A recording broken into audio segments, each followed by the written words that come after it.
You're listening to The Bird Bath.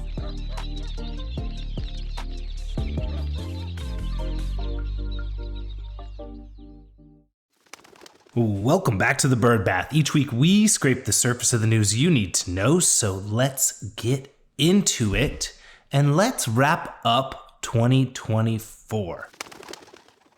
I'm recording this episode right on the precipice of the new year, and hopefully you're listening to it either as you wind down 2024 or have a wonderful time kicking off 2025. But as I like to do at the end of each year, I like to give you guys kind of a run back on the things you cared about and the things that happened with the Bird Bath over the last year. This has been an incredible year for growth for our show. We have absolutely been overwhelmed by the support and the outpouring and the continued listenership and the sharing and all the people that are joining us on the show and really helping us grow what we're doing here. This is genuinely one of my favorite things that I get to do every single week. And so I appreciate every single one of you for listening, whether you listen every week or you chime in for the episodes that pique your interest. But across 2024, you all listened to over 100 hours of this show. You listened across all but 4 countries in Europe. Surprisingly, one of those countries was Hungary, which is a country that I went to this year, but did not listen to my own show there, which would have been a nice move to be able to check off all but 3 of the European countries. Every single state in the US, as well as every Canadian province, listens to the Bird Bath.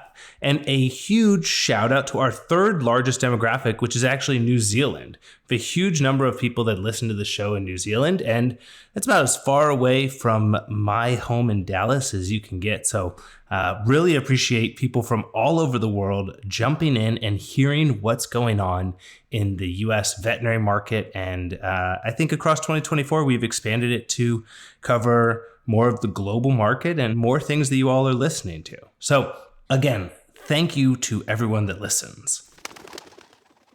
Now, let's get to the stories that maybe you forgot about, maybe you didn't forget about, but these were the top things that you all could not get enough of. We did a 2-part back-to-back episode hitting on the PetIQ process of going private. So if you remember earlier this year in middle and end of August, we had a story first off about PetIQ going public, as well as the closure of all of the PetIQ practices under the VetIQ brand. That was a story that you all listened to over and over and over again.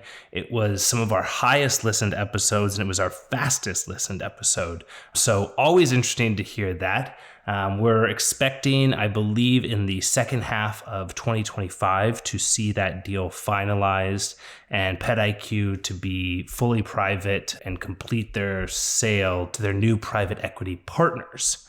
Another story, I hate that this is one that we all listen to, but earlier this year, we definitely caught quite a few ears and eyes and downloads for people that wanted to know more about the layoffs that happened at Covetrus. It seems like a long time ago that we hit on all of the people that were no longer participating and working at Covetrus. But that was just in June of this year. So June this year, you all went absolutely bananas over hearing about the latest that's happening in the Covetrus layoffs. I know there's still a lot of people out there that are looking for jobs to fill those roles or to fill their employment needs. And so if you know someone that was part of that, as I said then in June, make sure to reach out to them and see if they are looking for something new. There was an incredible number of people that were affected by that and a lot of great talent that was affected by that.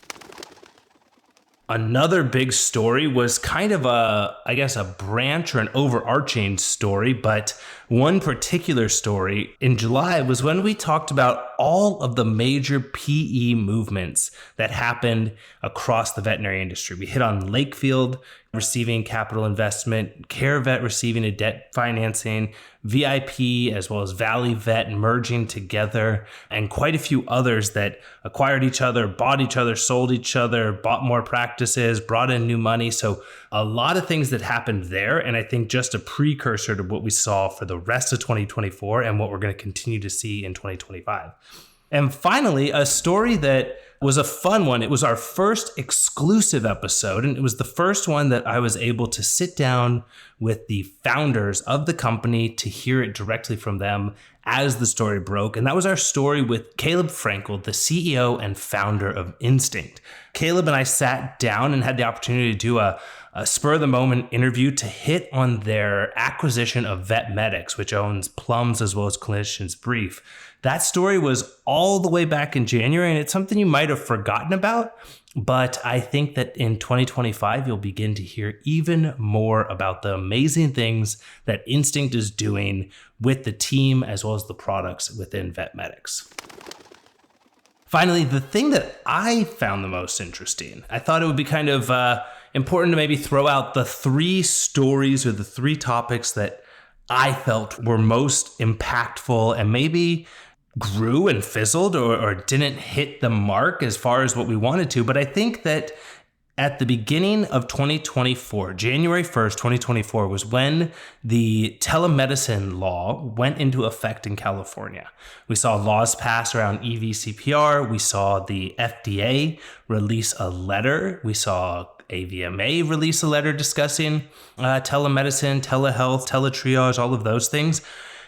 But the second half of 2024 was rather quiet on the telemedicine front.